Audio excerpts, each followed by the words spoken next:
자, 두 번째 팬을 모시겠습니다. 우리 장해찬 전 최고위원 나오셨습니다. 안녕하세요. 네, 안녕하세요. 장해찬입니다. 일주일 잘 보내셨습니까? 뭐 잘은 보냈지만 속 터지는 뉴스들이 너무 많아가지고 시청자분들과 함께 울고 웃고 하면서 예. 일주일 보냈습니다. 예. 네. 지금 김현지 뭐 이야기하다가 지금 네. 이 패널을 좀 이렇게 이제 교체를 해드렸는데 네. 박지원 의원이 왜 그동안은 김현지 국감 나가야 되는 거 아니야? 하다가 갑자기 왜 말을 바꾸죠? 뭐 조인트 까인 거 아닐까요? 저인데 김현지한테. 그러니까 정치적 상상력으로 뭐 실제 그럴 리야 있겠습니다만. 예. 영감님 이제 정치 그만하고 싶어요? 나 누군지 몰라? 나 옛날에 그 현지가 아니야. 한마디 하면 박지원이고 나발이고 뭐 다 깨갱하는 거죠. 네. 그리고 이번에 그 이재명 김현지가 2004년도 성남 시위에서 깽판 치는 영상 공개됐잖아요. 예. 그거 보면 무섭잖아요. 그 영상 어떻게 보셨습니까? 막 얼굴 잡아 뜯고 눈 찌르고 그 무력도 대단하다 이분들은. 거의 뭐 특수훈련 받은 국정원 블랙 요원 아닌가 싶을 정도로. 이긴 그 시의원 말에 따르면 네. 이재명이 가면 김현지가 따라가고 또 네. 김현지가 가면 이재명이 따라가고 이렇게 표현하시더라고요. 그리고 그 영상 보신 분은 아시겠지만 상하관계가 아니에요. 그러니까 주종관계가 아니라고요. 어허. 김현지가 다리 꼬고 의자에 앉아 있고 이재명이 그 옆에 서가지고 팔짱 끼고 서 있어요. 우리가 일반적으로 정치적인 상하관계고 저도 이 청년 최고위원 할 때 저를 도와준 많은 동생들이 있었지만 내가 아무리 괜찮다 편하게 있어라 해도 또 함께 해주는 후배들이나 동생들 또는 정치적으로 저랑 같이 일하는 저의 어떤 보좌진들은 그렇게 못 있거든요. 그렇죠. 의자에 자기가 다리 꼬고 제가 혼자 서 있는다 생각하면. 근데 이재명 김현지는 그때부터 사실상 공동체였다. 그러니까 뭐 범죄 공동체라는 말도 나오고 경제 공동체도 나오고 정치 공동체 어디까지 공동체인지는 우리가 다 알 수는 없지만 이거는 상하관계나 수직관계가 아니라 수평적인 공동체 관계다.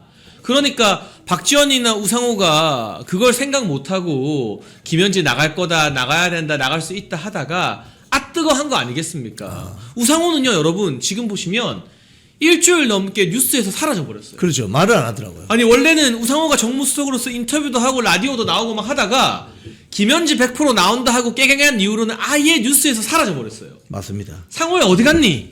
상호 어딨노? 운영회 때 이제 우상호 나오면 국민의힘 의원들이 그 우상호를 위로해줘야 돼요.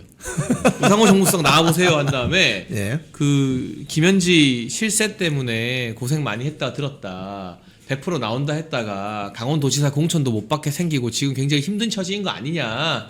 우리가 참 당은 다르지만 고생하신다. 이렇게 위로해줘서 물먹여 버려야 돼요. 지금 대통령실 그 국감은 11월 6일인가 국회 운영위원회 국감이 예정돼 있는데 그럼 결국 김현지는 안 나오겠네, 그죠? 안 나와요. 네, 안 나오는 게 확실하고요. 10월 29일에 운영위에서 증인 채택 관련해서 출석 여부 협상한다고 했는데 이미 안 나오는 걸로 정해졌고 제가 한 2, 3주 전부터 우리 이영풍 TV에서도 말씀드린 것 같아요. 나온다 마다 하는 거 전부 다 물타기라고. 물타기다. 안 나올 거라고. 그런 이야기 하셨죠. 예. 김현지를 꼭꼭 숨겨야 될 만큼 김현지가 많은 이재명 정권의 비밀, 영업 비밀을 많이 알고 있는 거 아닌가. 그러니까 그거 하나만 물어봐도 끝이에요. 변호사 성공 보수 왜 받았어요? 그 당시 2천만 원 돈. 20년 전에 2천만 원이면 지금 거의 뭐 억대라고 봐도 되잖아요. 그 정도 체감인데.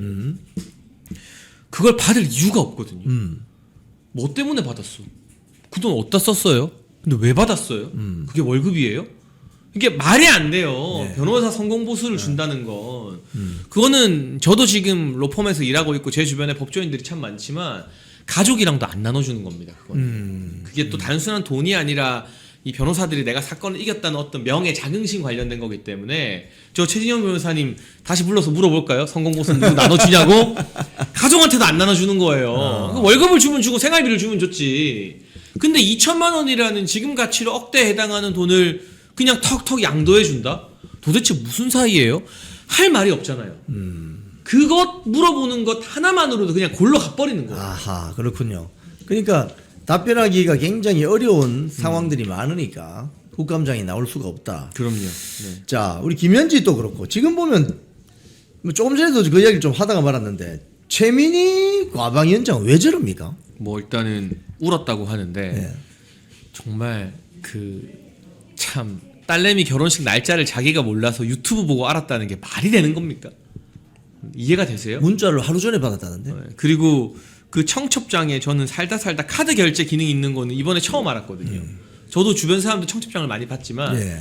못 가는 사람들을 위해서 우리가 보통 마음 보내실 곳 계좌 정도는 적어놔요. 예. 근데 그것도요, 거물급 정치인들은 안 적어놓습니다. 그러니까 실제로 국민의힘의 김기현 대표가 저가 최고위원 할 때 당 대표였잖아요. 예. 윤석열 대통령님 당선시키는 대선 때 원내대표였거든요. 예. 그러면 제일 잘 나갔던 시점이잖아요. 예. 그때 아들 결혼식 예. 어디서 언제 하는지 주변의 비서실장한테도 안 알려줬어요. 아.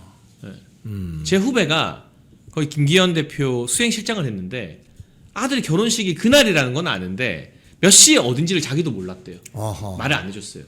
윤석열 대통령께도 말 안 했고 어허. 그때 대선 당시 원내대표면 우리가 이기는 분위기였기 때문에 그렇죠. 대한민국에서 다 바글바글 할 텐데 청첩장은커녕 아들 결혼한다는 사실도 안 알렸어요.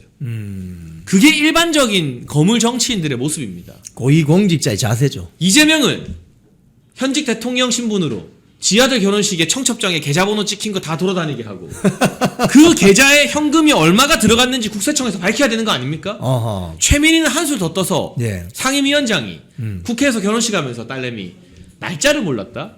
양자역학을 공부하느라 바빴다. 아, 뭐 원소 뭐 양자역학 번호 같은 외운다고. 소리 하고 있네. 양자역학 같은 소리 하고 있네. 이게 양자가 아니면 날짜를 어떻게 모릅니까? 자기 자식 결혼식을. 아니 그 국감장에서 이제 박정원 의원이 막 따지니까 또 갑자기 MBC 보도본부장을 퇴장하세요 해서 퇴장시켜버리는 저건 또 어떻게 봐야 됩니까? 그러니까 MBC가 뭐 최민희한테 무슨 열받는 기사를 썼는지 제가 잘 모르겠는데 아니 MBC가 마음에 안 들면 너넨 도대체 누구랑 뭐 할래? 같은 편 아닌가 원래? 그러니까 김어준 정도 아니면 성에 안 찬다 이거예요. 아하. 그러니까 얘네 완전히 이성을 잃어버렸어요.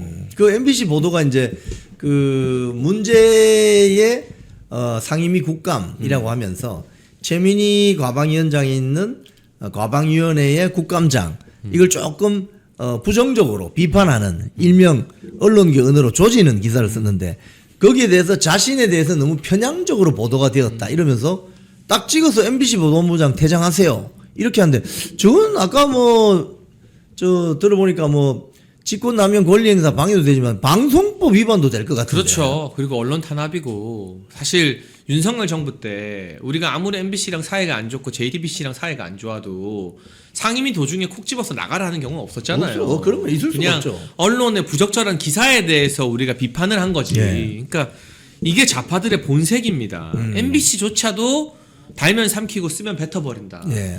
너네 이제 기준을 설정해 준 거예요. MBC는 안 된다.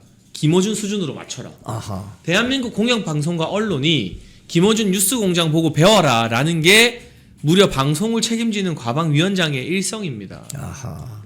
자, 우리 요즘에 그 아우 저도 이 말하다 보니까 열받아서 눈물이 날라 그러네. 최민희처럼 어디서 울 수도 없고 진짜. 그건 악어의 눈물이고. 네. 자, 천사의 눈물을 흘려야죠.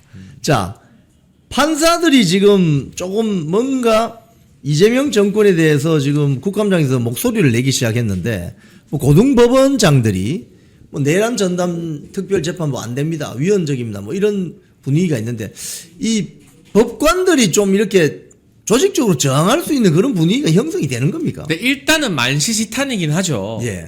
이 유약한 법조 엘리트들이 이재명 당선되자마자 재판을 중단시킨 것 자체 그리고 대법원에서 그 재판 중단에 대해서 분명한 문제 제기를 하지 않은 것 자체가 참 만시지탄입니다. 예. 그러나 늦게라도 서울고법원장이 나와서 이론적으로는 대통령 재판 재개 가능하다라고 답변한 거는 굉장히 의미 있는 일이고요.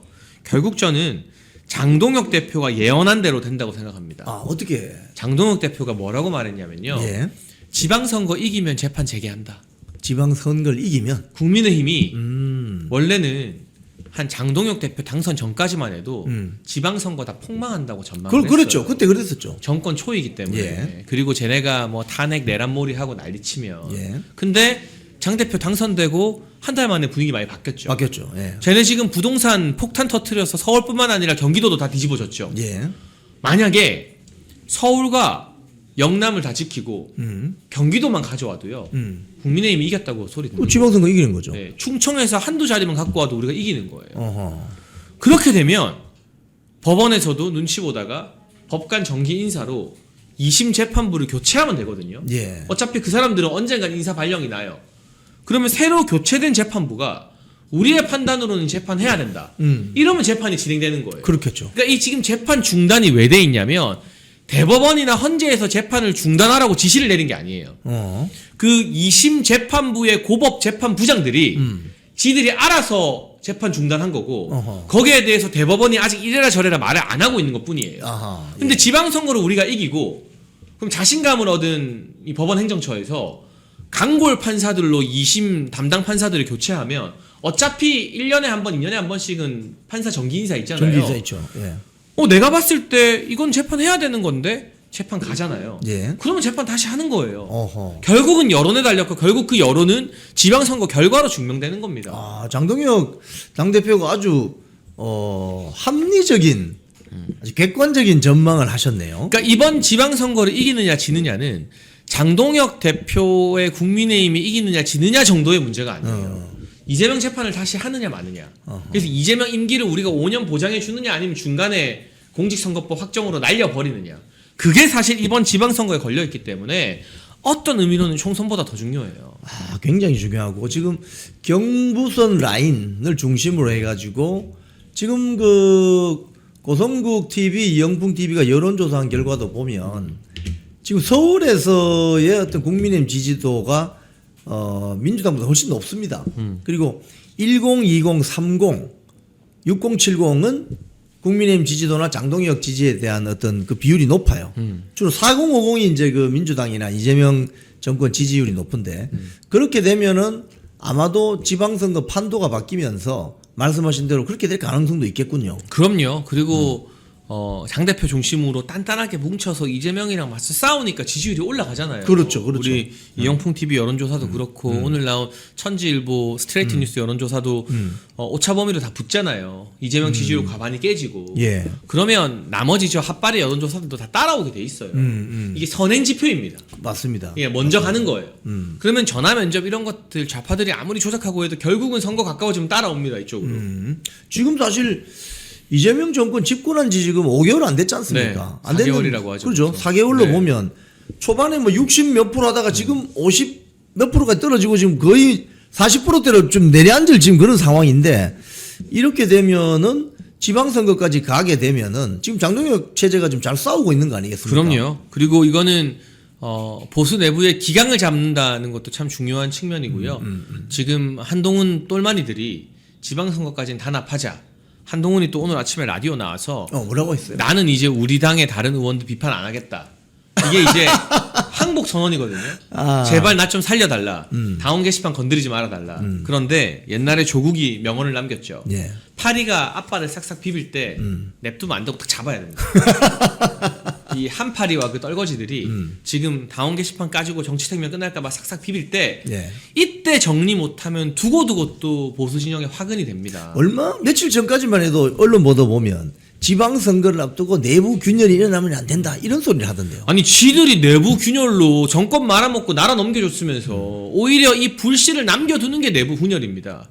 이 불씨가 더 커지기 전에 선거 직전에 처리하려면 또 논란이 많아요. 그렇죠. 올해 안에 그냥 딱 깔끔하게 정리해버리고 한동훈 당원 게시판 당무감사 결과 너 뭐 당원권 정지 몇 년을 하든 제명을 하든 때려버리고 불만 있어 마음에 안 드는 한동훈 떨거지들 다 나가. 우리 송파에 다른 사람 당협위원장 세우면 돼. 너네 아니고도 송파는 아무나 갖다 놔도 당선돼. 맞잖아요. 부산 친구 부산 수영구 너네 아니면 더 넉넉하게 당선돼. 뭐 조경태 너 무소속 나와봐. 너 조경태 이미 부산에서 끝났는데 그냥 강단 있게 가면 돼요. 강단 있게. 그러면 저 국감 끝나면 이제 11월 첫째 주가 되면 이제 국감이 거의 끝나는데 국감 끝나자마자 이호선 교수가 있는 당무감사위원회 바로 하겠죠. 바로 어떤 액션을 취하겠습니까? 나올 거라고 봅니다. 근데 이제 이걸 안건에 상정하니 많이 하면서 일일이 모든 과정을 언론에 공개할 필요는 없을 것 같고요. 예상치 못한 타이밍에 정광석화처럼 내부 조사에서 결론 발표하면 돼요. 지금 내부 조사는 거의 다 돼 있는 거 아니에요? 아니 뭐 다 돼 있죠 사실은. 이 조사하는 게 뭐가 어렵겠습니까? 그래서 결론 발표하면 됩니다. 기대가 됩니다. 지금 오늘 조간신문 보면 뭐 지금 김용범 대통령실 정책실장하고 김정관 뭐 산자부 장관이 미국으로 지금 급히 갔다고 하는데 아우 그 비행기 값 아까워 죽겠어요. 관세 부상 잘 될 것 같습니까? 아니 도대체 몇 번을 왔다 갔다 하는 거예요? 이 한 달 사이에 뭐 미국에 뭐 비행기에 비즈니스 서비스 받으러 가는 것도 아니고 다 국민 세금으로 비행기 좋은 거 타고 다니는 건데. 그럼요.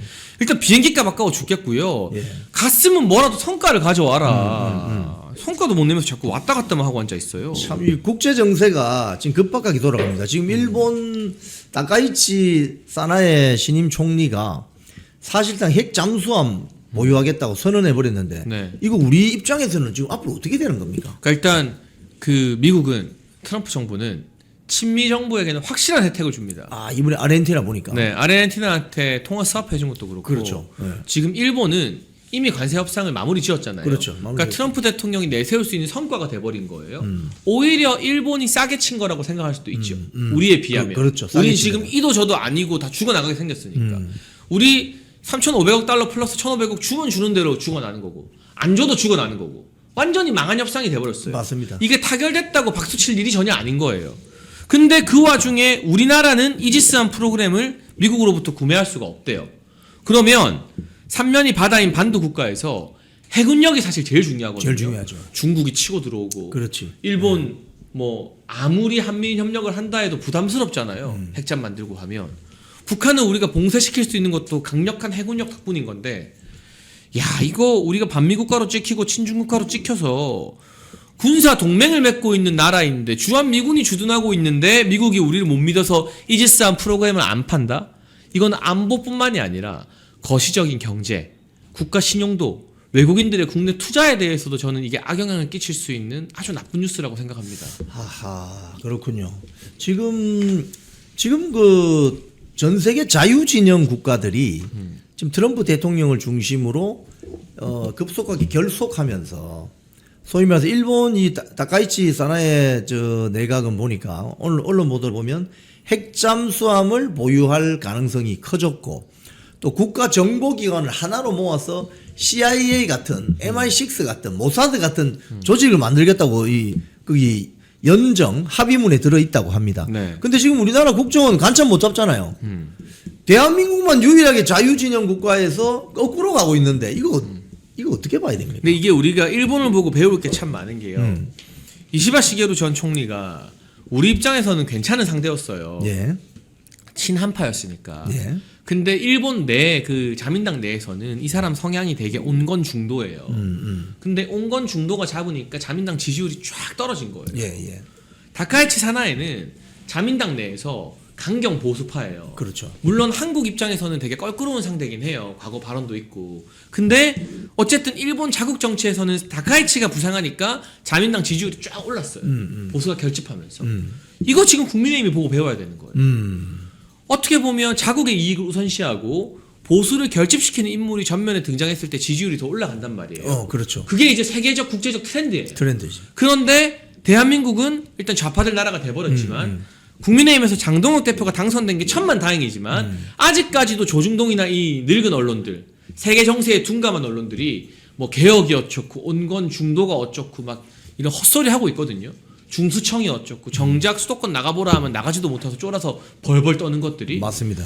그러니까 이런 부분에 있어서 우리가 시대적 흐름, 국제적 흐름에 뒤처지지 않게 한국 정치권도 외국 정치의 어떤 트렌드나 이런 걸 분석하고 왜 다카이치 사나에가 등장했고 총리가 교체됐는지 그리고 왜 영국에서는 새롭게 등장한 소위 기성 언론 입장에서는 극우 정당이라고 하지만 새롭게 정당한 강경 보수 정당이 오히려 노동당이나 기존의 보수당 지지율을 지금 훌쩍 앞서고 있거든요. 그렇죠. 이게 다 국제적 트렌드예요. 트럼프 국제적 대통령 트렌드. 당선부터 이런 것들을 보고 따라가야 우리가 이 국제 정세에서 안 뒤처질 수 있다.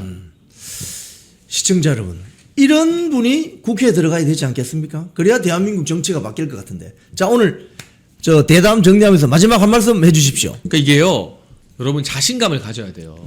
어떤 자신감이냐? 지금 대한민국에서 국민의힘과 우리 진성 보수가 소수파가 됐죠. 그렇지만 국제사회로 보면 이 길이 맞는 길이에요. 맞습니다. 이 길이 전부 다 정권을 잡고 지지율을 끌어올리고 국제사회의 질서를 재편하고 있어요. 그 중심에 트럼프 대통령이 있고 영국, 프랑스, 일본 다 따라갑니다. 한때 극좌 정당들이 난리쳤던 스페인이랑 이탈리아, 그리스 보세요. 다 바뀌었어요. 정통 보수 정당. 그러니까 소위 처음에는 언론이 그 사람들을 극우 하다가 왜냐하면 난민 반대하고 하니까 이제는 극우라는 용어도 함부로 못 써요. 전체 정당 지지율 1위를 어떻게 극우라고 합니까? 그렇죠. 그러니까 이게 우리가 가는 길이 지금 한국이 좌파들의 농간에 빠져서 좀 허우적거리고 옆으로 돌아가고 있지만 국제 정세를 보면 결국 우리가 이기는 길이고 우리가 맞는 길이다. 좀 그런 자신감을 가지고 뚝심 있게 버티면 될 것 같습니다. 따끈따끈한 분을 좀 모시겠습니다. 방금 국민의힘 최고위원회 회의를 마치고 나오셨는데요. 우리 김재원 최고위원님 모시겠습니다. 안녕하십니까? 안녕하세요. 네. 안녕하세요. 오랜만에 뵙겠습니다. 네. 예. 오늘 최고위원회가 있는 모양이죠? 매주 월요일하고 목요일 날은 보통 오전 9시에 최고회의가 열립니다. 예, 그리고 중간에 수시로 지난 화요일 날도 최고회의가 있었으니까 예. 최고회의를 수시로 열게 되는데 그것은 이제 당의 의사결정이 필요한 경우 예. 그런 경우는 열고 오늘 같이 정례적으로 월요일 목요일은 최고회의를 합니다. 아, 그렇군요. 네. 앞으로 그러면 우리 김재원 최고위원님 좀 모시려면은 월요일이나 목요일 최고위원회 끝나면은 시간 되시면 좀 모시도록 하겠습니다. 끝나고 와서 또 무슨 일이 있었는지 고자질도 하고 이래. 오늘 어떤 이슈가 좀 메인 이슈였습니까? 아무래도 지금 이제 이재명 정권 들어오고 난 다음에 이 부동산 정책, 예. 이 서울 특히 서울 집값 문제가 심각하니까 부동산 정책을 펼치는 사람들이 보여주는 이 부동산 투기꾼들의 행태, 예, 그리고 부동산 정책이 과연 실제 주택 가격 안정에 도움이 되겠느냐, 아니면 더 또 가진 자들 몇 명만 현금 부자들만 서울 시내에서 집 거래를 하게 하고 나머지 이 주거 사다리를 걷어차서 주거 지역을 만든다 이런 표현을 쓰듯이 우리 젊은 세대는 사실 현금을 몇십억씩 갖고 있지 못하잖아요. 그렇죠. 그래서 조금 뭐 모으고 또 저 부모님한테 좀 조금 그 받고 이래서 몇 억 정도가 있으면 그러면 이제 내가 직장이 있으면 금융기관에서 내 직장에 다니고 있으니까 이 주택을 담보로 해서 그렇죠. 앞으로 집값을 내겠다 해서 집을 장만하고 그렇죠. 그렇게 해서 이제 갚아 나가면서 그 가정을 이루는 것 아니겠습니까? 근데 이걸 막는 거잖아요. 뭐 대출 안 해주겠다는 거고 대출을 안 해주면 결국 현금 부자들 또는 부모님한테 돈을 물려받을 수 있는 사람만 집을 살 수 있으니까 이거는 결국 집을 사는 사람을 쫓아내는 거죠. 그러니까 집값이 오르면 수요 공급 원칙에 의해서 수요가 늘어나는 것은 집값이 앞으로도 오를 것 같다면 가수요가 일어날 수밖에 없어요.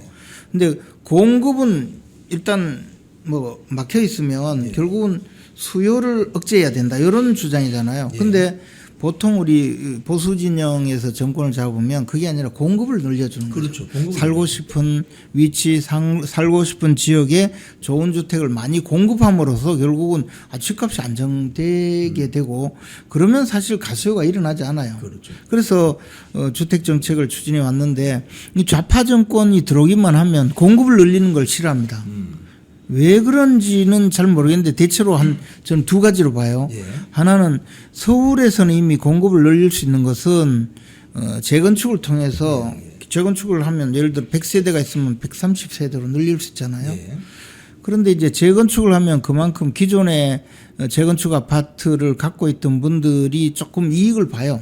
근데 이게 이제 배가 아픈 거지. 근데 그 사람들을 꼭 뭐 배가 아프게 생각할 건 없어요.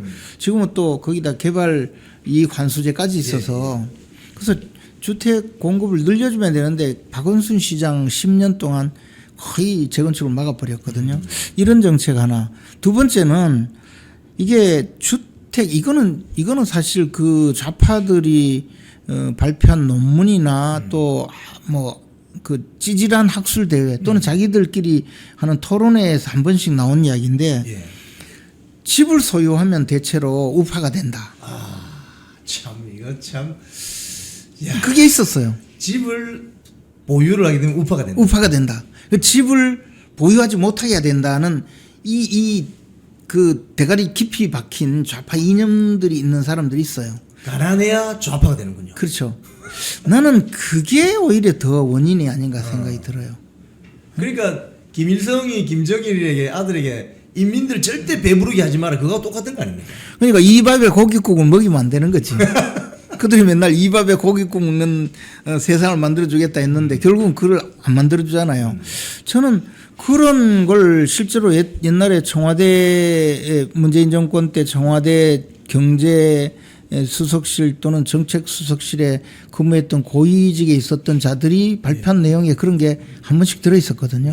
또는 좌파 경제학자라고 칭하는 뭐 반사기꾼들 이런 사람들이 그런 내용을 많이 썼어요. 그래서 그게 아닌가. 그래서 전 국민을 임대인, 임차인 그러니까 주택을 임대해서 쓰도록 만드는 것으로 오히려 좌파의 그 숫자를 늘리려고 하는 것 아닌가 그런 의심을 개인적으로 갖고 있습니다.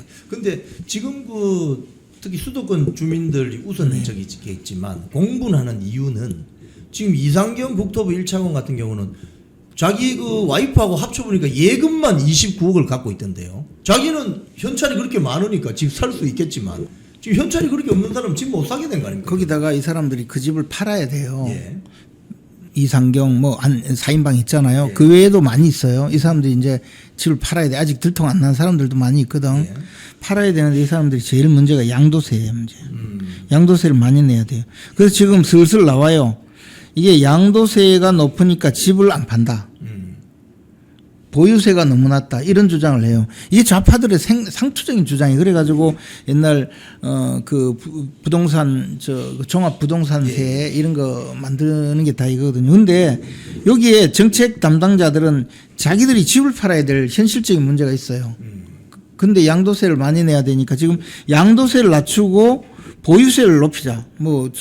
구윤철 기재부 장관 같은 경우에는 보유세 1% 내야 된다 이런 주장 하잖아요. 예. 보유세 1% 내면요. 사실 예를 들어 지금 청년들이 지금 서울 평균 주택이 15억인가 한다는데 5억을 자기가 내고 10억을 대출 받아 가지고 5억을 자기 돈을 마련해서 15억짜리 집을 사 가지고 거기에 거주를 하고 있다면 한 달에 내야 될 그 대출금이 10억에 대해 대출금이 예를 들어 최소 한 5% 된다면 연간 이자가 5% 된다면 이게 6억 5천만 10억에 대한 대출금이 5%라면 5천만 원이잖아요. 그렇죠. 한 달에 한 450만 원 정도 돼요. 450만 원인데 여기에 또 15억에 대해서 1% 그러면 재산세를 1,500만 원을 더 내야 되잖아요. 이야. 그럼 1,500만 원을 또 내야 되는 거예요. 이 1,500만 원 일종의 국가에서 걷어가는 임대료가 되죠. 그러니까 이거는 견딜 수 없도록 만드는 거예요. 보유세를 높인다는 거는 사실 국민들은 가만히 앉아서 나라에 그 임대료 내는 거하고 똑같거든요. 그렇죠. 내 집이 그냥 국가 소유가 돼버리는 거예요. 결국은 시간이 지나면 그래서 보유세를 높이는 것에 대한 문제점에는 오랫동안 우리가 논의를 했고 거래세도 낮춰야 되는 이유는 바로 그것 때문에 양도소득세가 실질적으로 양도세 때문에 또 거래를 못하게 만드니까 그래서 임대사업자 제도를 인정해서 임대사업을 10년 이상 하면 양도세 면제해주고 뭐 이런 여러 가지 조치를 했는데 이제 그걸 덮치려고 하는 거죠. 그래서 저는 이 민주당 정권 이재명 정권이 벌이고 있는 이 부동산 활극은 결국 성공하지 못하고 결국 집값만 높여놓고 국민들의 그 주거 환경은 악화시키고 몇 명만 이익을 봐요. 몇 명만. 저는 그래서 이 문제 하여튼 오늘 이 부동산 문제에 집중을 했고 저는 개인적으로 부동산 문제에 대해서는 많은 분들이 앞에서 이야기하길래 주식 관련 그 민중기 특검의 그 네오세미테크 주식 소유 그 문제하고 그다음에 정청래 대표의 그 법외국제 그리고 사심제 도입 요게 이제 이재명 구하기다. 이 두 가지에 대해서 좀 이야기를 했습니다. 그러면 민중기 특검 같은 경우는 가족들도 거기 주식 투기에 동원됐다는 그런 의혹이 있는데 어떻게 분석이 되십니까? 가족은 제가 아직 확인 못했고요. 이게 뭐냐면 조금만 이게 좀 어려운 것 같은데 전혀 어렵지 않는 사안이에요. 뭐냐면 네오세미테크라는 회사가 있었습니다. 이게 오명환이라는 자가 운영을 한 회사인데 우리가 익히 요즘도 드는 좌파들의 먹잇감 태양광 회사예요. 태양광 회사인데 이게 막 허접하기 이를 데 없는 회사예요. 근데 이걸 이제 실제 태양광을 하는 것이 아니고 이자들이 늘 하듯이 주식을 상장해서 떼돈을 벌려고 하는 그런 거죠. 그래서 그냥 코스닥에 상장을 하려고 하면 이 상장 요건이 안 되니 예. 코스닥에서 기존에 상장돼 있다가 거의 이제 빈 껍데기 된 회사를 예. 인수를 해요. 인수를 한다. 인수를 하니까 그 회사에 이쪽 회사가 합병을 해버리니까 다시 새로운 회사가 됐잖아요. 예. 그러니까 네오세미테크가 이제 어느 날 갑자기 이제 상장이 된 거죠. 그래가지고 거래가 되는데 처음에는 이게 막 엄청 이제 거짓말 많이가 부풀리는 거야. 그래가지고 이 태양광으로서 최고의 회사가 등장했다 해가지고 막 언론에도 공개가 돼요. 이 좌파들이 하는 속성 아닙니까? 그 오명환이가 일약 그냥 기업인 중에 스타 기업인이 돼요. 그래 안타깝게도 그 당시에 산업부 장관도 이 회사를 방문을 해요. 아, 그렇군요. 산업부 장관이 이제 최경환 장관. 아하. 2010년에 그 속은 거죠. 그렇게 해서 주가를 띄워요. 근데 한 넉 달이 지나니까 이 회사 이상하다. 이렇게 되는 거야. 그래가지고 이 증권 업계 이쪽에서는 이 네오세미테크는 투자 유의 종목으로 지정을 해요. 아하. 위험하다 이거. 예. 막 오르니까. 그래 됐는데 그래서 한 7, 8개월이 지나요. 7, 8개월 지나니까 이게 이제 2020년 2월이 된 거야. 예. 됐는데 그러면 이제 그 전에 연말이 됐으니까 회계 정리를 해야 되죠. 예, 이제 이 결산을 내야 되잖아요. 예. 근데 거기에 공인회계사가 이제 그 회계 그 조사에 들어갔는데 회계법인에 세 보니까 이게 매출 막 부풀리고 분식회계하고 이래가지고 이제 이걸 뻥튀기를 내놓은 회사인 거예요. 그래가지고 이거 이 정도로는 회계검사가 안 됩니다. 더 조사를 해야 됩니다 하고 오명환이한테 연락을 해요. 그게 한 10개월 돼서 상장한 지. 예. 아, 상장한 지 10개월 만에. 10개월 만에. 하하. 오래 가지도 않았어요. 처음부터 문제가 있었던 회사. 그러니까 이거는 뭐 장사도 안 하고 이제 사기만 치는 회사죠. 그래가지고 2010년 3월 초에 이제 서한을 보냅니다. 추가 조사가 필요합니다. 이 상태로는 회계 감사가 불가능합니다. 그러니까 이제 오명환이 놀랐겠죠. 예. 들통났구나. 그런데 그때 주식이 벌써 15,000원 넘었어요. 예. 그러니까 이 오명환이가 우선 야 큰일 났다. 이 주식 팔아야 되겠다. 왜냐하면 더 조사하면 들통나니까. 어차피 뭐 빈껍데기니까. 그렇게 해서 자기가 갖고 있던 주식이 그 24억 원어치를 한 일주일 만에 싹 팔아요. 처분하는. 예. 근데 그 24억 원어치 주식은 이게 자기 명의로 돼 있으면 상장하고 얼마 안 됐으니까 팔 수가 없잖아요. 예. 그래서 자기 회사에 구매 물류팀장하고 그 모친 이름으로 차명으로 갖다 놓은 주식이야. 아, 그게 그 차명 주식이에요. 예. 그러니까 이거는 이제 그 보호 예수가 안 돼 있으니까 팔 수가 있죠. 팔고 그때 민중기도 같이 팔아요. 아, 그러니까 민중기도 뭐 무슨 이야기 들었을 가능성이 크네요. 안 들었으면 팔 수가 없죠. 왜냐하면 이게 생각을 해보십시오. 그때 주식으로 손해를 본 사람이 4천억을 손해봤어요. 한 700여 명이 4천억. 700여 명이. 그러면 700명 4천억 손해본 사람 바보입니까? 그래요. 이때도 회사에서는 회사 잘 된다고 오히려 막 언론 플레이 하던 때예요. 그러면서 자기들 걸 몰래 하루아침에 다 팔면 24억 원치 팔면 시장에 영향을 미치니까 조금 돼서 일주일 동안 판 거예요. 일주일. 그래가지고 20일 동안 싹 팔아요. 요때 민중기도 같이 팔아. 아, 그러면 보통 24억 원어치를 팔 때 그걸 주가를 안 떨어뜨리고 팔기 위해서는 얼마나 많은 노력을 했겠어요. 근데 옆에 증권회사 직원이 민중기한테 알려줄 정도로 소문이 나게 하겠습니까? 그러면 안 되죠. 그리고 이때 민중기는 그러면 어떻게 이 주식을 보유하게 됐느냐? 자기 말은 이래. 대전고 동문들한테 들어서 샀다 이러잖아요. 예. 이게 오명환이 네오세미테크 대표 이 사람이 대전고 서울대 법대 출신이야. 예. 민중기도 대전고 서울법대 출신 동기예요. 근데 여기에 또 동기가 또 있어. 많이 김건희 여사 사건 때 많이 등장했던 양재택 변호사. 이 동기야. 여기도 샀어. 예. 근데 양재택은 그때 못 팔았어요. 못 팔았는 이유가 뭐냐? 듣지 못해서라기보다는 양재택은 거기에다가 상임 감사가 돼 있었어요. 아, 그렇군요. 그러니까 임원이니까 보호예수가 돼 있었던 거야. 그러니까 주식 상장하고 일정 기간 내에는 임원은 팔지 못하도록 규정을 해놨는데 그것 때문에 못 팔았어요.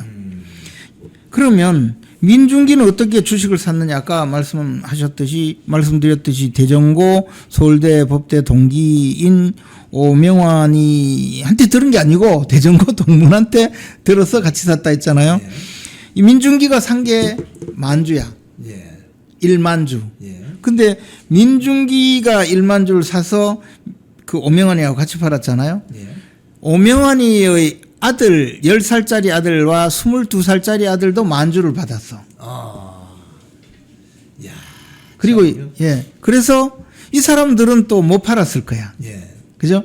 그러면 이 1만주 클럽이 오명환이 아들 자녀 2명하고 민중기가 확인이 됐는데 그때 당시에 대전고 서울대 동문 중에서 금감원장 부원장이 있었는데 그분들도 이 네오세미테크 주식을 가지고 있었다는 거예요. 야, 이거 뭐 팔았다는 거예요. 카르텔이네요, 카르텔. 그러면 이 만주 1만주 클럽이 누구냐 이걸 이제 확인을 하면 이 쉽게 나와요. 근데 너무 간단해. 이거는 그때 당시에 그 주주명부 이런 게 이 오명환이 수사 기록이 있을 거 아닙니까? 예. 그죠? 오명환이는 그렇게 해서 2010년 3월 3일부터 3월 23일까지 24억 원어치의 주식을 팔았는데 그때 그 주식을 몰래 판 행위가 결국은 내부자 정보 이용 행위잖아요. 그렇게 해서 그리고는 4년 동안 도망 다니다가 잡혀가지고 2014년도에 구속이 됐어요. 예. 그리고 1심에서 징역 15년을 받았어. 아, 예. 2심에서 깎여가지고 11년을 받았어요. 그게 2016년이야. 예. 그럼 2016년 아직 10년 안 됐잖아요. 자, 민중기는 오명환과의 이 그 의사소통 과정에서 분명히 네오세미테크의 내부자 정보를 활용해서 주식을 허겁지겁 팔고 1억 5천의 이익을 얻었을 가능성이 매우 커요. 매우 크죠. 다른 사람들은 상장 폐지가 되어서 휴지 조각으로 지금까지 가지고 소송을 하고 있는데 민중기는 빠져나왔단 말이야. 예. 그럼 빠져나온 사람 여러 명 있을 거 아닙니까? 그 사람들은 다 범인 공범들이야. 내부자 정보를 정보를 미리 알았을 가능성이 크죠. 그렇지 않고는 팔지 않죠. 그렇죠. 그때도 대외적으로는 주식 그때 막 좋다고 막 있는데. 예. 네. 그러면 오명환과 공범이라면 이 공범이 재판받는 기간 동안은 공소시효가 중단되거든요. 아, 그렇군요. 예, 그럼 2016년부터 공소시효 정지되면 아직 10년이 안 됐어요. 그 민중기는 지금 수사를 하면 저 계좌 추적을 딱 해서 당신이 어떻게 만주를 사게 됐느냐. 요거 아마 내가 모르긴 해도 1만주 클럽들이 비슷한 시기에 샀을 거야. 그죠? 아들 둘 민중기 아마 금감원 원장 부원장도 같은 과정에 있을 가능성이 매우 커요. 지금 국감장에서 그 모 고등법원장이 민중기 지금 수사 배제해야 된다 이런 이야기 나왔지 않습니까? 아 그거는 고법원장이 아니고 금감원장이 금감원장이 해야겠어요. 금감원장한테 당신들 왜 조사해라 이러니까 아 그게 공소시효가 완성되어 있기 때문에 우리 조사 권한이 없습니다. 이래 이야기를 했는데 내 이야기는 공소시효가 아직 시퍼렇게 살아있다는 걸 설명한 거예요. 예. 그러니까 이 금감원장도 지금 직무유기 행위를 하고 있는 거지. 그렇군요. 그렇잖아요. 현직 금감원장이. 그렇죠. 지금 금감원장. 그 뭐 이찬진인가 그분이죠. 그 사람도 또 뭐 돈이 많더라고. 거기도 뭐 소송에서 400억 받았다고. 400을 받았는데 야, 뭐 저도 변호사지만 참 그러면 저런 민중기 특검이 김건희 여사 그 주식 뭐 관련해서 수사할 저 자격이 있는 겁니까? 그래서 그것도 이제 저 문제인데 예.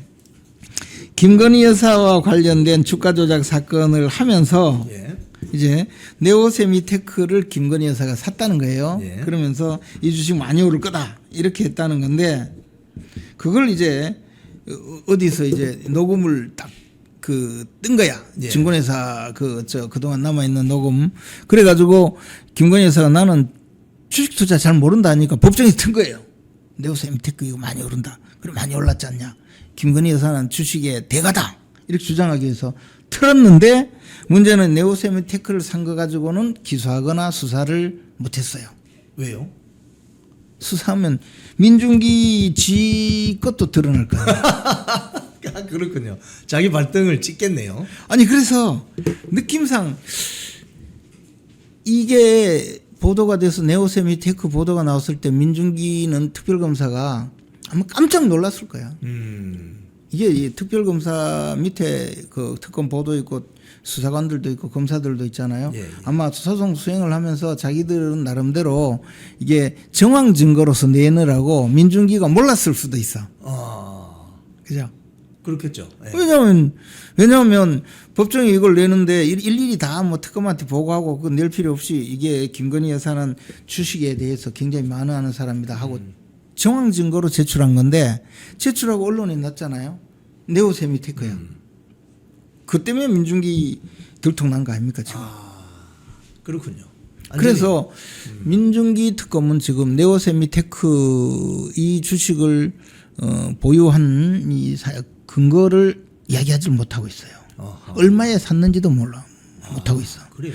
액면가로 사서 만약에 그때 만 몇천 원에 팔았다면 15,000원에 팔았다면 500원에 사서 15,000원 이상에 팔았기 때문에 최소 3,000% 이상의 이익을 얻은 주식의 대가이죠. 그렇군. 3,000%. 그렇죠. 그런데 더 이 주식의 대가라고 할 수 있는 건 뭐냐? 이 사람이 지금까지 주식을 산 게 이게 처음이자 마지막이야. 한 번에 그냥 3,000%. 이거는 이게 냄새가 나는 게 아니고 이건 너무나 명백한 범인이야 이게. 이거는 수사를 안 하면 안 돼. 예. 그죠? 예. 그러니까 이 수사도 간단해요. 자, 오명환이 수사 기록, 재판 기록 다 있잖아요. 예. 그대로 있단 말이야. 그죠? 예. 그러면 아직도 교도소 있을 거야 아마. 2016년에 11년 받았으면 2014년부터니까 원래 나오겠네. 예. 오명환이 지금 밖에 나와 있을 수도 있고 아직 예. 이 교도소 만기 출소하기 전일 수도 있는데 어쨌든 오명환이 기록이 있기 때문에 그 당시에 내용은 대부분 있어요. 그럼 민중기를 2010년도에 2009년도에 이 네오세미테크 주식을 사기 위해 송금한 기록만 보면 그렇죠. 만주에 대해서 얼마를 지급한 게 나올 거 아니에요. 예를 들어 500만 원을 줬다.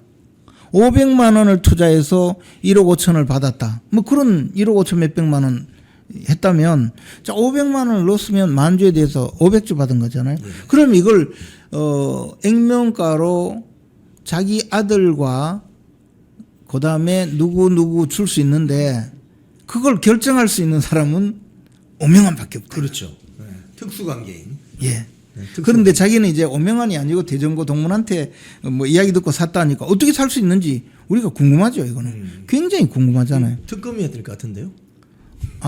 제가 이제 특검 필요 없다고 보는 것이 지금 검사들이 어차피 이제 내년 되면 수사권을 잃거든요. 예. 그럼 지금까지 수사권을 마구 행사를 했잖아요. 막 사람도 뭐 없는 죄도 뒤집어 씌우고 있는 죄도 봐주고 뭐 이런 수사가 사실 있었을 거란 말이에요. 예. 그러니까 이제 오늘날 수사권을 뺏기게 됐단 말이에요. 예.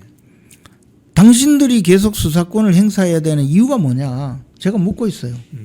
당신들이 정말 수사권을 계속 행사해야 된다면 그걸 보여달라 이제. 민중기 같은 사람을 구속해란 말이지.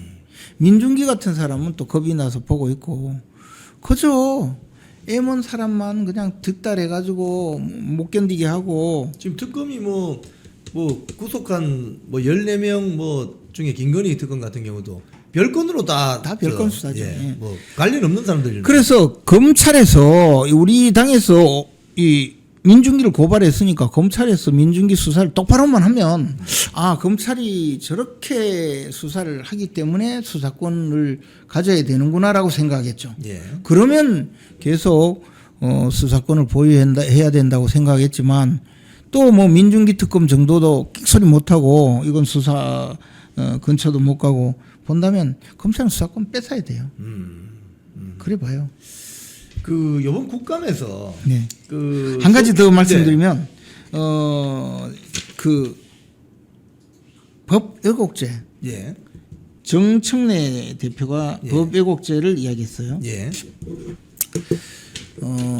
법 왜곡죄를 제정하겠다. 그리고 사심죄를 도입하겠다. 예. 그러니까 이게 뭐냐면 지금은 1심, 2심, 3심이 끝나거든.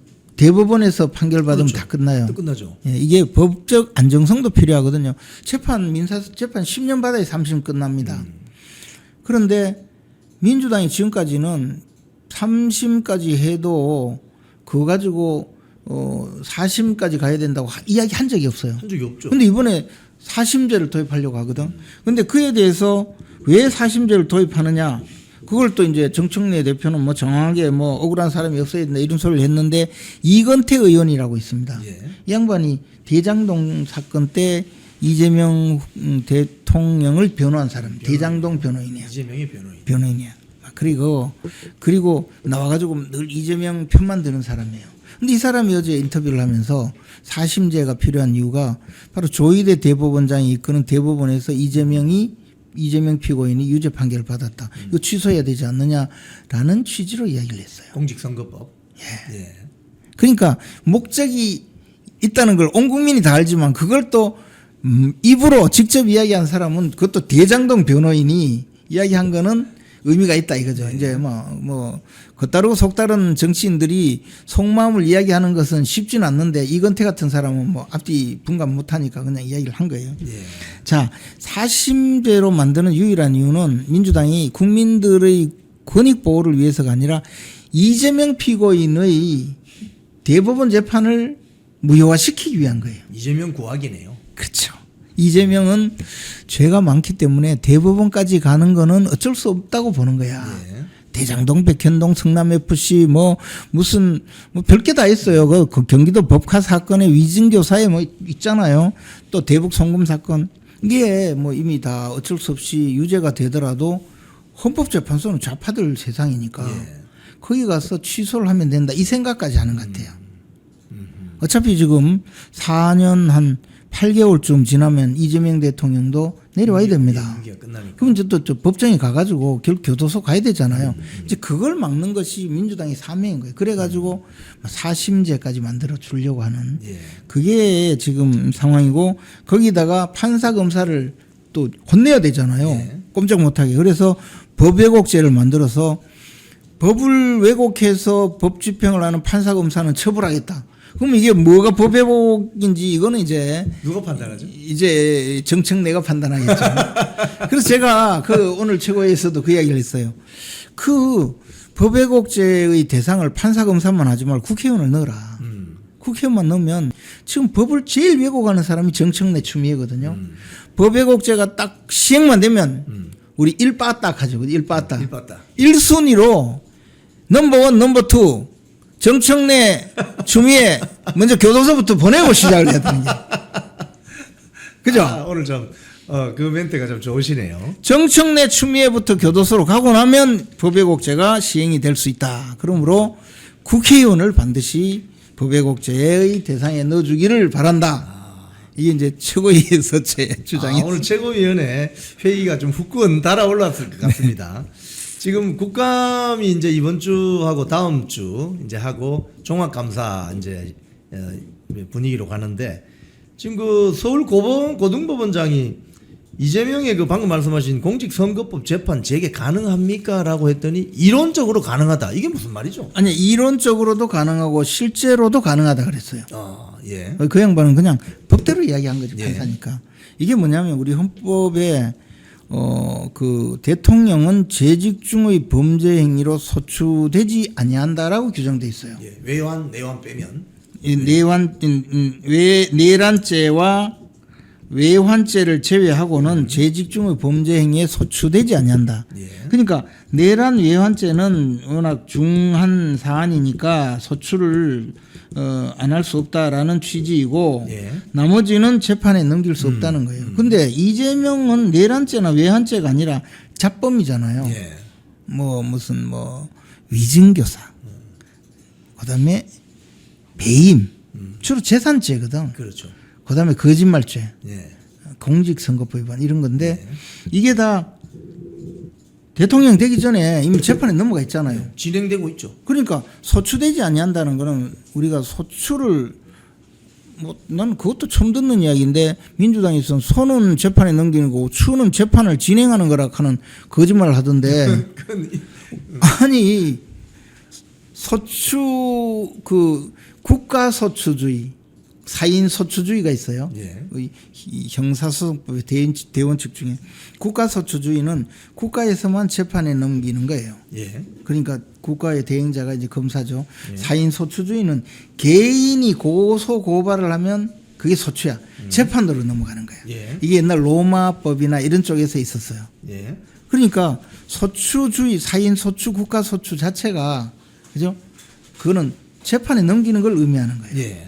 그러면 재판을 진행하는 것도 그 소추에 해당된다고 주장하면 그럼 사인 소추주의에서 재판 진행도 개인이 한다는 의미잖아요. 예. 그게 아니라 재판 진행은 또다시 검사를 지명해서 또는 변호사를 지명해서 별도로 하거든. 근데 저는 이제 뭐냐면 소추기관, 소추권자, 사인 소추주의, 국가 소추주의 이게 전부 재판에 넘기는 거고 예. 그러면 지금 대통령은 재직 중의 범죄에 의해서 소추되지 아니한다는 말은 범죄를 저질러도 내란죄와 외환죄를 제외하고는 재판에 넘어가지 아니한다는 건데 기존에 재판에 넘어간 건 어떻게 하느냐? 이거는 이미 소추되어서 재판이 진행되면 그것은 법대로 진행해야 된다라는 것이 다수설이었고 그렇죠. 저희들이 서울대학교 법과대학 김철수 교수님의 교재로 공부를 할 때 거기에는 명백하게 나와 있어요. 이것은 재판에 넘어가지 않는다는 뜻이지 일단 재판에 넘어가면 그것은 법대로 진행해야 되는 것이 맞다. 대통령도 법을 지켜야 하지 않느냐. 그렇죠. 예. 그렇게 해서 이것은 명백히 규정되어 있는 다수설이었는데 이게 이제 이재명이 그 대통령이 윤석열 대통령이 탄핵되고 이럴 무렵에 이재명이 좀 유리해진다 하니까 또 악마구리 같이 달려드는 또 좌파 학자도 아닌 또 학자 행세하는 분들이 달려들어서 소추에는 뭐가 있다 하면서 막 주장을 했어요. 그래서 이게 엉터리 소리가 조금 나왔는데 잡소리죠. 결국에 서울고법원장이든 판사들은 다 이게 재판을 계속 진행해야 된다고 확인하고 있는 거죠. 근데 문제는 담당하는 재판부가 좌파들이거나 또는 새가슴 판사들이 재판을 못하는 거예요. 그게 문제죠. 그럼 조희대 대법원장의 어떤 결단은 작용할 수 있습니까? 아니 저는 서울고법원장이 예. 그 소송 지휘를 하면 된다고 봐요. 본인이 그 말을 했잖아요. 예, 그래서 지금 재판부에서 기일을 추정해 놨는데 기일을 지정하시오. 만약 기일을 지정하지 않으면 담당 재판부를 바꿔주면 돼요. 방법이 있네요. 있죠. 예. 그래서 이것은 사실 법적으로 당연한 이야기를 한 것인데 민주당 의원들은 거기서 충성심을 발휘해야 되니까 발끈하더라고요. 장경태 의원 같은 경우. 장경태 같은 사람들이 그건 그렇지 뭐 그래가지고 그렇게 이제 그 날뛰는 장면이 나왔는데 이분들은 아마 거기서 가만히 있다가는 이재명 대통령의 분노를 사서 어디에 캄보디아로 갈지도 모르고 그렇잖아요. 아니 만약에 이게 서울고법원장이 저 소송 지휘를 해서 네. 그 담당 재판부가 거부를 하면 재판부가 교체가 되고 그리고 소송 지휘를 해서 결국 기일이 잡힌다. 그래서 만약에 선고를 했는데 100만 원 이상이 나왔다 월급. 그러면 당선 취소되는 거 아닙니까? 아니 대법원으로 가야지 또. 그러니까 대법원이 가는데 거기서 이제 일단 유죄 취지로 파기환송했기 때문에 그러면 이제 끝나는 거예요. 끝나는 거죠. 예. 그런 그럼 이제 가능성은 남아 있는 거죠. 전혀 없다고 볼 수 없죠. 근데 이제 판사들이 분발해야죠. 그 판사들 더 괴롭히면 판사 중에 또 그런 판사가 나올 수 있죠. 용감한 예. 양심 있는. 저는 이 지금 판사들은 역사상 큰 죄를 저지르고 있기 때문에 후대 사법 역사에서 길이 남을 그 흑역사를 쓰고 있다고 봐요. 저는 이제 오늘 아침에 언론 검색을 하다가 그 조희대 대법원장의 대법원 그때 대법원에서 이재명 피고인을 유죄 판결한 예. 그 판결에 대해서 법원 내에서 뭐 두세 명의 부장 판사급 판사가 반발을 하는 글을 올렸다 해가지고 그냥 그때는 그 정도만 알았거든요. 예. 근데 그 중에 한 사람이 판사 이름을 오늘 우연히 알게 됐어요. 예. 그래 봤더니 아이고 이게 우리 대학 동기야. 근데 대학 다닐 때부터 하여튼 완전 이 좌파였는데 예. 대학 졸업하고 10년 넘어서 판사가 돼가지고 이제 지금 그러고 있더라고요. 예. 그러니까 이게 벗어날 수가 없는 거야. 이 좌파의 구렁텅이는 벗어날 수가 없는 거예요. 네.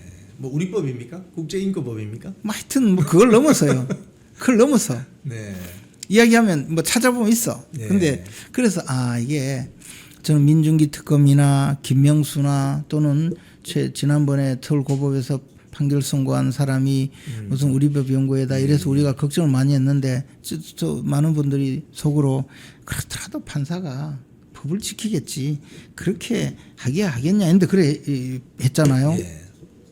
위증글 뭐 무죄 선고도 하고 그 선거법 위반 사건도 무죄 선고를 하고 이랬을 때 이 사람은 뭐 우리 법 연구이고 이 사람은 어느 쪽 출신이고 뭐 이런 게 나와가지고 문제가 됐잖아요.